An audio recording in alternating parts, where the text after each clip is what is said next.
गोविंदा रे गोपाला, गोविंदा रे गोपाला, बोले तैसा चाले त्याची वंधावी पावले।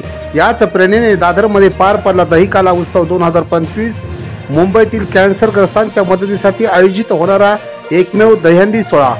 धगधगती मुंबई आयोजित आणि शिवसेना विभाग क्रमांक 10 पुरस्कृत या सोहळ्यात माहीम विधानसभा निरीक्षक यशवंत विचले आणि संपादक भीमराव धोळप यांच्या पुढाकारातून शेकडो गोविंदा पथकाने हजेरी लावली।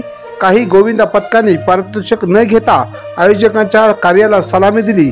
5 थरांना 501 रुपये, 6 थरांना 1111 रुपये आणि 7 थरांना 5000 रुपये अशी पारितोषिक देण्यात आली। यामध्ये अमर सुभाष गोविंदा पथकाने तब्बल 8 थर लावून मानाची दहीहंडी फोडली। या उत्सवातील विशेष बाब म्हणजे या कार्यक्रमातून जमलेला निधी टाटा रुग्णालयातील कॅन्सरग्रस्त रुग्णांना देण्यात आला आणि केम रुग्णालयात रुग्ण व त्यांच्या नातेवाईकांना अन्नदान करण्यात आले। कार्यक्रमाला युवा सेनेचे सचिव साईनाथ दुर्गे, उपविभाग प्रमुख सिद्धार्थ चव्हाण, कैलास पाटील, अभिनेते अभिजित कदम आणि अन्य मान्यवर उपस्थित होते। सुयोग्य नियोजन आणि प्रभावी अंमलबजावणीसाठी संपादक भीमराव धोळप आणि निरीक्षक यशवंत विचले यांचे विशेष कौतुक झाले। हा दहीकाला उत्सव केवळ खेळ किंवा मनोरंजनाचा सोहळा नव्हता, तर तो एक माणुसकीचा उत्सव ठरून समाजासमोर एक आदर्श ठेवून गेला।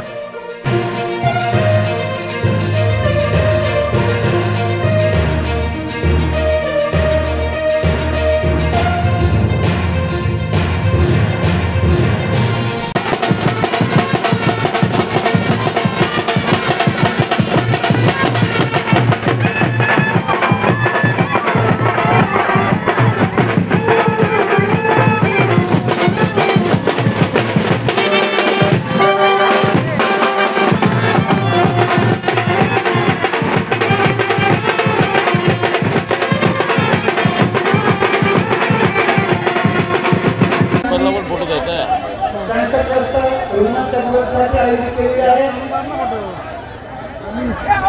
आणि आम्ही उद्याच टाटा रुग्णालय येथे जाऊन काही कॅन्सरग्रस्त रुग्णांना आर्थिक मदत करणार आहोत, त्याचबरोबर त्यांना अन्नदानही देणार आहोत।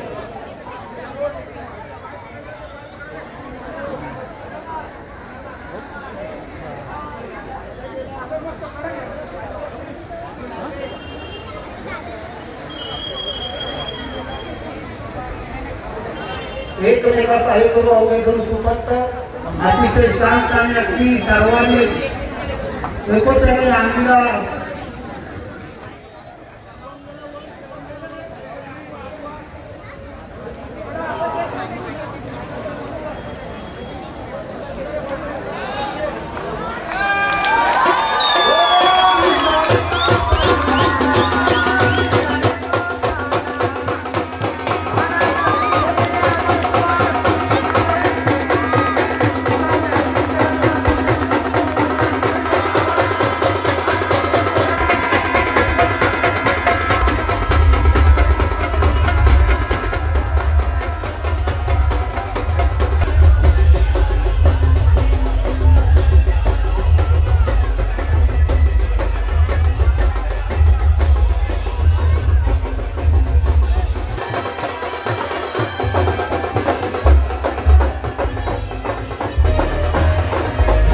या उत्सवातील विशेष बाब म्हणजे या कार्यक्रमातून जमलेला निधी टाटा रुग्णालयातील कॅन्सरग्रस्त रुग्णांना देण्यात आला आणि केम रुग्णालयात रुग्ण व त्यांच्या नातेवाईकांना अन्नदान करण्यात आले।